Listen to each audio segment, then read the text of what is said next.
Hello, hello, c'est Cédric. Et aujourd'hui, je voulais te parler de quelque chose qui revient très souvent dans mes accompagnements. C'est comment donner du sens à mon quotidien. Alors, on va le regarder d'un point de vue spirituel, mais de manière plus globale, c'est vraiment comment au quotidien, dans mon faire ordinaire, je peux trouver et donner du sens à ma vie. D'autant plus que, et je parle bien d'un faire ordinaire, de cette comparaison, d'autant plus quand on est dans un chemin d'évolution spirituelle qui nous permet de, avec des satsangs, avec des retraites en présence, avec des méditations, avec des partages, avec cette expérience autour de l'éveil, autour de la non-dualité, on baigne dans un environnement qui nous parle de la perfection du déroulement de la vie, qui nous parle euh, de cette beauté qu'il peut y avoir en absolument tout. Et de tout simplement de cette expérience de l'union, de l'unicité qui peut se faire à travers toutes les phases, à travers tous les moments de notre vie. Et bien évidemment, il y a des personnes, et j'en connais, des maîtres spirituels, et t'en connais certainement aussi si tu es sur cette chaîne. Euh, Effectivement, quand tu les entends partager, bah, c'est hyper simple. Quand tu es en présence avec eux, il y a quelque chose qui prend tout l'espace, qui décolle. Et à cet endroit-là, c'est super simple de se dire, waouh, je peux goûter cette qualité de l'éveil, je peux goûter cette qualité de la présence, y compris agissante en moi, qui me permet d'être bien, serein, dans une délicatesse avec la vie et tout ce qu'elle peut me proposer. Et puis, ben, je ne sais pas pour toi, hein, mais je crois que c'est le cas de beaucoup de mes clients, et c'est clairement mon cas également. Il y a ce moment où ça redescend, où je ne suis pas en méditation, où voilà, mes filles débarquent pendant que je suis en train de tourner une vidéo, où ben, en fait il n'y a pas le temps, il faut faire vite, il faut se presser, il faut aller, etc. Et d'un coup ça devient grignoté, cette conscience, cette sérénité permanente qui peut se vivre, enfin permanente, cette sérénité et cette perception de la présence qu'il peut y avoir dans des temps de méditation, dans des temps de satsang et dans des temps qui poursuivent, qui font suite à tout ce vécu et cette expérience de l'intense euh, de la présence.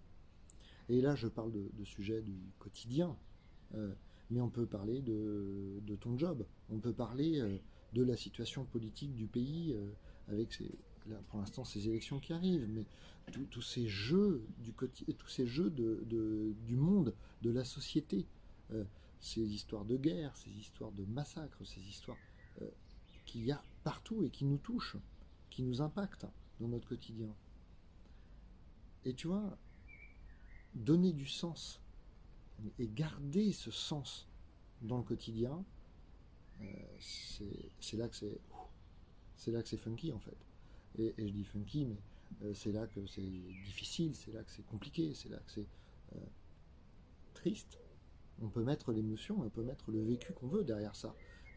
Et surtout, mets-y le mot et mets-y ce qui est le plus juste pour toi. Parce que la façon dont moi je le perçois n'est pas la même que la tienne. C'est déjà teinté par une expérience que celle de Cédric. Et tu vois, on peut voir le truc à plein de niveaux. J'ai une cliente que j'aime beaucoup et qui a eu l'occasion de rencontrer un très grand nombre de personnes éveillées.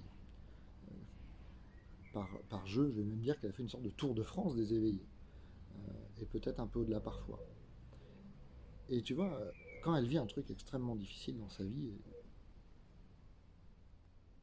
bah, tu vois, s'entendre dire n'oublie pas que tu es cela, que toute la vie est toi, euh, que tu es tout ce qui se crée, que tu es le créateur même de ce qui est. Et bien entendre que tu es le créateur même de ce qui est, dans un moment d'intense douleur émotionnelle ou même physique, bah, tu vois, même si sur un plan c'est vrai, comment je ramène cette perception qui peut se faire à certains temps spécifiques, parfois sur des temps très longs, mais dans cet instant de grande souffrance, dans cet instant de d'immense intensité de la vie telle qu'elle se manifeste. Et là, il y a plein de chemins. Alors, bien évidemment, la voie directe, la voie la plus que moi je vais dire que je trouve la plus efficace, en tout cas pour moi, c'est de redescendre en soi, se reconnecter à ce qu'on est, inspirer, expirer, souffler avec, et revenir à cette présence qui, même dans nos plus grosses galères, nous a jamais quittés. Et ça, c'est super facile à te dire. Et tu vois, même en te le disant là, en fait, c'est pas si clair que ça en moi. Parce que au moment où c'est dur, ben, l'accès à la présence, si, aïe. Il y a quelques jours, j'ai eu un long moment dans la nuit de migraine. Et bien, quand ça pique, quand ça fait mal, quand ça te prend toute la tête et tout l'espace, eh ben, mettre le petit interstice, remettre la cale là, qui rééloigne un peu, qui remet de l'espace, qui redonne de la distance et qui te permet de dire ok, je vois que mon corps souffre, et ok, et c'est ok, et j'accueille cette souffrance parce que, pour ce qu'elle est. Et ben c'est chaud.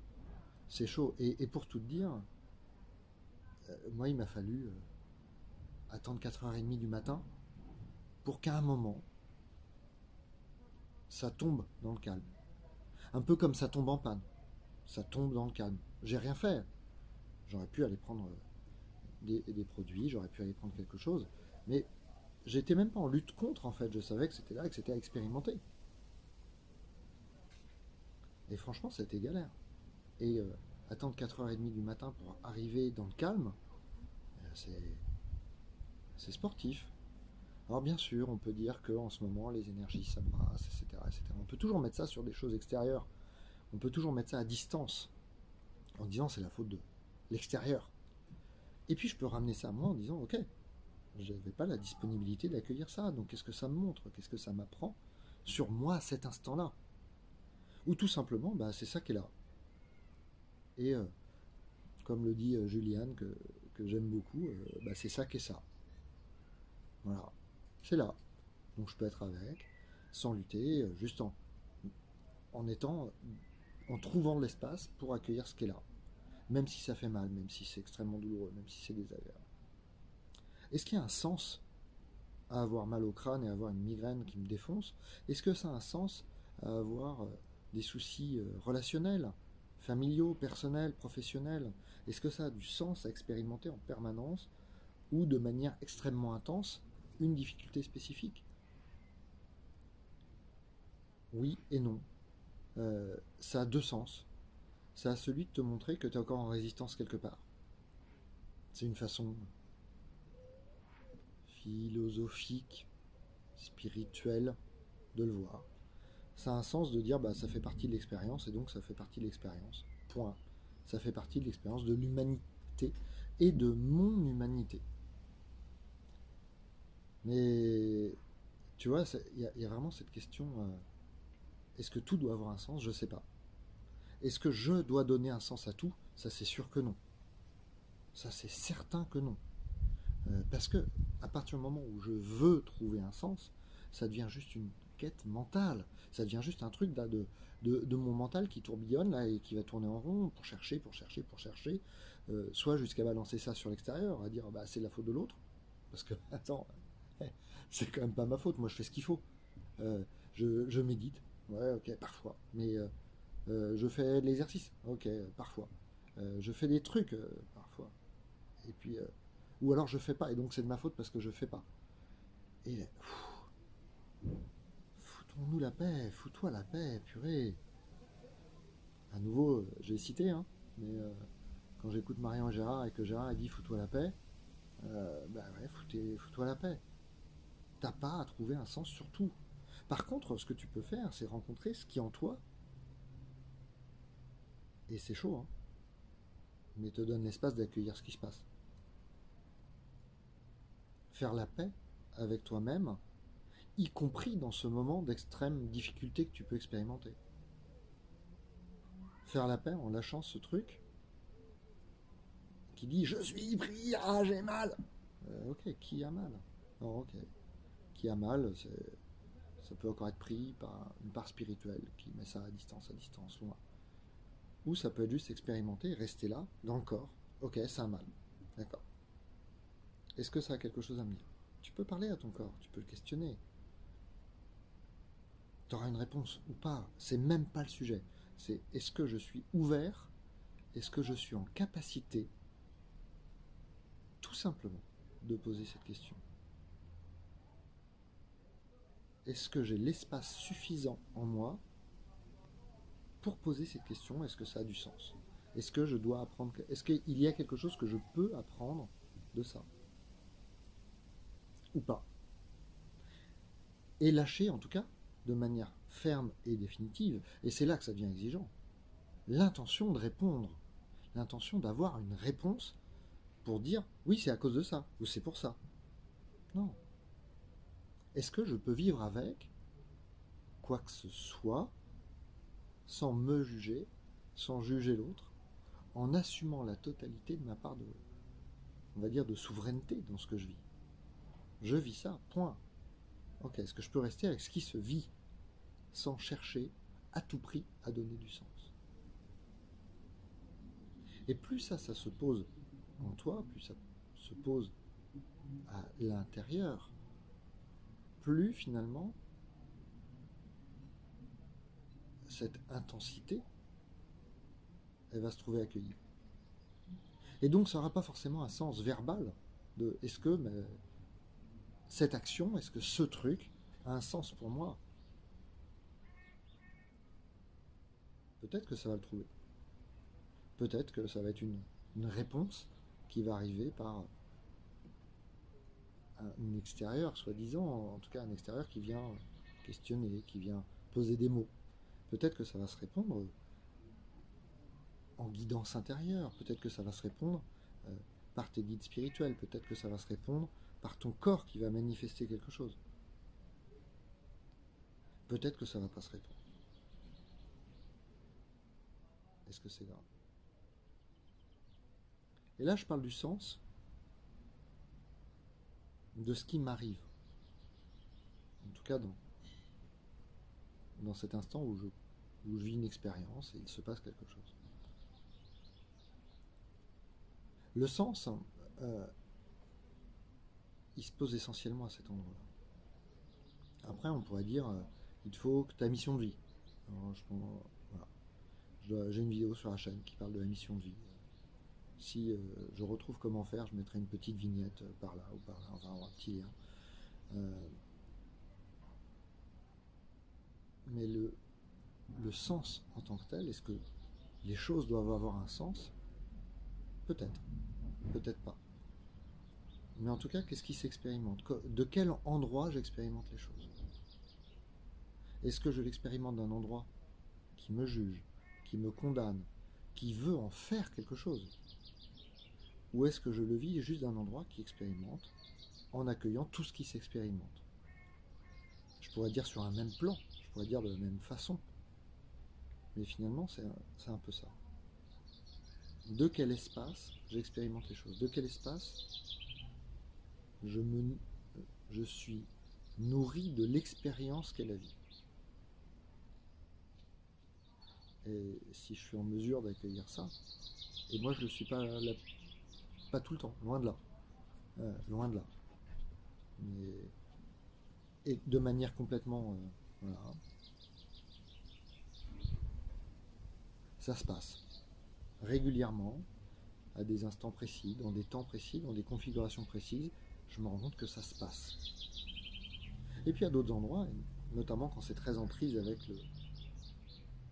le vécu, notamment, clairement, quand c'est avec mes proches. Là, ça s'accroche, ça râpe, ça cogne. Jusqu'au moment où... Et qui finit toujours par arriver. Qui finit toujours par arriver. En tout cas, je peux te parler de mon expérience, je peux pas te parler de la tienne. Mais qui, en reprenant de l'espace, en reprenant de la distance, en retrouvant une pratique méditative, guidée ou tout simplement en contemplant la nature et ce qu'elle est, il y a un moment où ça s'adoucit. Il y a un moment où ça se retrouve. Il y a un moment où ça reprend l'espace en moi. Et ça s'accueille. Et je dis pas que c'est confortable. Parce que ça ne l'est pas. Je dis pas que c'est inconfortable. Parfois ça l'est. Mais est-ce que c'est bien ou mal? Peut-être que cette notion de laisser tomber les jugements sur soi, sur les émotions, sur le vécu, sur la façon dont les choses se passent, sont ou devraient être, peut-être que c'est un des chemins. En tout cas, c'est un que je te propose. C'est un qui fonctionne globalement bien pour moi. Et visiblement pour un certain nombre de personnes que j'accompagne. Quand l'espace se retrouve. Et puis par expérience, et puis, tu vois, en parlant avec beaucoup de gens, j'observe que ça se fait de plus en plus vite, que ça se fait de plus en plus fréquemment, jusqu'à des moments où ça lâche. Et en fait, on ne fait plus les choses pour un sens, on ne fait plus les choses pour en trouver un sens, ou pour leur donner un sens. Les choses se font parce que on y est invité, parce que naturellement, parce que la vie, elle nous amène à répondre à des choses, elle nous amène à expérimenter des choses, elle nous amène à goûter des choses, et juste voir ce qui jaillit de ça. Alors, avec le Human Design, il y a plein de façons de voir comment notre corps s'active, comment on répond à telle et telle thématique, pourquoi on est blessé à tel endroit, pourquoi on est plus touché sur ce sujet-là, parce que on met 5 personnes côte à côte, 5 personnes qui vivent le même événement, et on aura 5 histoires complètement différentes, en fonction des biais et du sens que chacun cherche à donner, veut donner, ou du bon vieux biais de confirmation qui dit je savais que j'avais passé une mauvaise soirée, donc j'ai passé une mauvaise soirée. Et puis après, mais pourquoi j'y ai encore été, etc., etc. Et on relance la moulinette. Mais je t'invite juste à faire expérience de ne pas relancer la moulinette, de lâcher l'idée de donner un sens à tout, de lâcher l'idée de vouloir un sens à tout, et de juste rester dans l'expérience, goûter cette expérience qui se fait, tout simplement, et voir ce qui se passe en toi. Et puis si tu veux travailler sur tes clés de lecture individuelles, il y a des consultations, on peut même faire un appel juste pour un échange, pour voir comment ça, ce qui peut se passer. Il y a un lien dans ma bio, quelque part, qui te permet de trouver tout ça. Et si toi tu vois d'autres façons de trouver du sens, de donner du sens, si tu as d'autres solutions qui apparaissent comme ça, tout simplement parce que la question est posée là, ou tout simplement parce que tu es rendu là dans la vidéo et tout simplement tu te sens touché par ce thème, n'hésite pas à mettre un commentaire, j'adore lire vos commentaires et je répondrai à tous les commentaires. Et puis tout simplement, voilà, j'ai juste envie de t'inviter à goûter ce qui est, quoi, tout simplement. Qu'il fasse beau, sombre, que ce soit le jour, la nuit, à l'intérieur ou à l'extérieur. Goûte juste ce qui est là. Et regarde ce que ça donne de juste être avec ça. Sans aucune intention de chercher un quelconque sens à quoi que ce soit. Juste être là avec ce qui est là. Et puis, comme je suis...